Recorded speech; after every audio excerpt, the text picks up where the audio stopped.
During the tumultuous years of World War II, an arms race of epic proportions took place on the battlefields, not only in the skies and seas, but notably on the ground, where steel beasts known as tanks took center stage. This massive production of tanks by the major combatants was not only a reflection of their industrial might, but also their strategic priorities in warfare. The Soviet Union led the charge with an astounding production of approximately 105,000 tanks. Among these, the T-34 emerged as a symbol of Soviet ingenuity and resilience. Known as the most produced tank of the war, the T-34 combined effective armor, speed, and firepower, proving to be a formidable opponent against German forces. Alongside it, the KV series tanks stood as bastions of heavy armor, often spearheading assaults and withstanding ferocious enemy fire. On the other side of the Atlantic, the United States of America capitalized on its industrial prowess, producing around 88,000 tanks.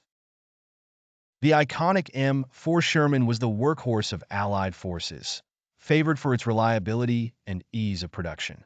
Complementing it was the nimble M3 Stuart, affectionately called the Honey by British forces, which excelled in reconnaissance roles and fast-paced operations. Germany, though a prolific designer of advanced tanks, focused on quality over quantity with roughly 46,000 tanks produced. The Panzer IV became a backbone of German panzer divisions, while the Tiger I and Panther tanks signified the pinnacle of German armored engineering with their formidable armor and firepower. However, the complexity and resource-intensive nature of these tanks limited their production numbers. In the United Kingdom, approximately 27,000 tanks rolled out of factories, with models like the Churchill, Cromwell, and Matilda earning their place in history.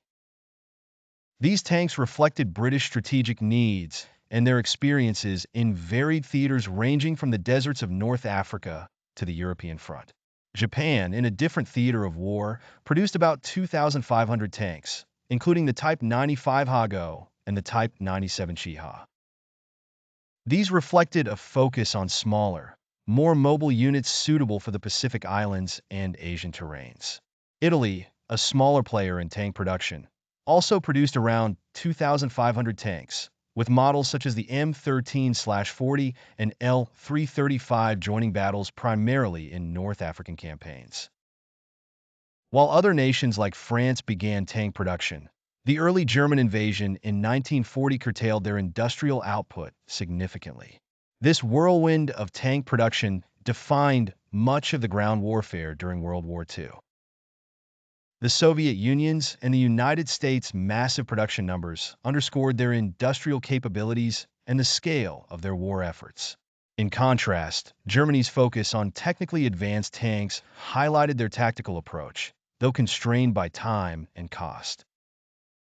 The fact that most tanks were light or medium in weight emphasized the need for mobility and versatility, while the heavier Tiger and IS series tanks, though fearsome, were produced in comparatively smaller numbers due to their complexity. Ultimately, the battlefields of World War II became theaters of armored warfare, with each nation leveraging their tank designs to carve out tactical advantages, influencing the very course of the war.